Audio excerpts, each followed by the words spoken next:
Nous sommes le 26 novembre 1974. Simone Veil s'apprête à monter à la tribune de l'Assemblée nationale pour défendre un projet de loi qui deviendra emblématique, la légalisation de l'avortement.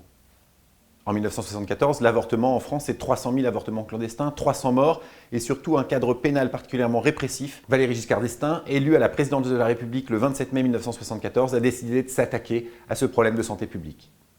Pour cela, il fait appel à Simone Veil, magistrate de formation, rescapée des camps de la mort nazie, en la nommant ministre de la Santé. En 3 jours de débat, hostile, violent, où rien ne lui sera épargné, Simone Veil réussit à faire voter cette loi qui deviendra emblématique du mandat de président Giscard d'Estaing. Projet de loi emblématique, d'abord parce qu'il résout un problème de santé publique, mais surtout parce qu'il réduit les inégalités entre les hommes et les femmes, en permettant aux femmes de disposer librement de leur corps, en avortant de manière légale, assistée par un médecin. Et ça, c'est toute une histoire.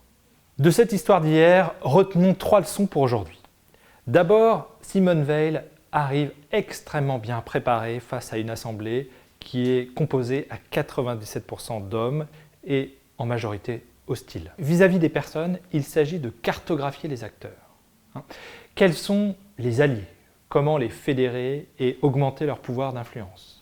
Quels sont ceux qui n'ont pas encore pris parti, qui sont dans une certaine inertie et qui peut aller leur parler pour les convaincre?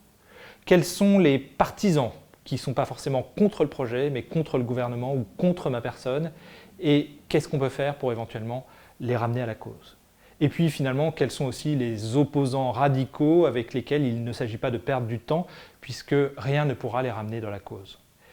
À travers cette cartographie des acteurs, finalement, on va pouvoir mettre en place une stratégie pour fédérer, coaliser et constituer ce qu'on appelle un cœur, quand la satisfaction des intérêts collectifs l'emporte sur la satisfaction des intérêts individuels.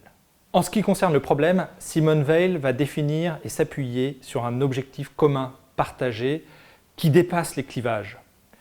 Elle va insister sur la nécessité pour le citoyen de respecter la loi et l'autorité de l'État, ce qui n'est plus le cas avec cette loi inique de 1920. Elle va insister sur la condition sanitaire inacceptable des femmes qui meurent en pratiquant des avortements clandestins.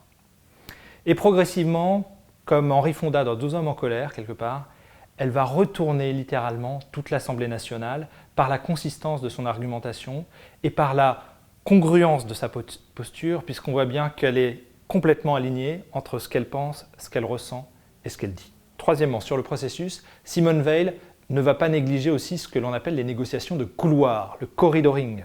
Il y a ce qui se passe à la table officiellement et il y a ce qui se passe hors table officieusement. Par exemple, voyant qu'elle va devoir céder sur la clause de conscience à l'époque, qui était un élément non négociable posé par le Parti socialiste représenté par Gaston Defferre, elle va aller le voir dans les couloirs, dans une forme de négociation informelle pour qu'il ne se sente pas mis devant le fait accompli et qu'il la soutienne jusqu'au bout, voyant qu'elle ne peut pas faire autrement. Beaucoup de négociations se jouent à table, mais également hors table, par les accords qui sont faits en parallèle avec toutes les parties prenantes, quand on est dans le cadre de négociations multipartites complexes comme celle qu'a jouée Simone Veil.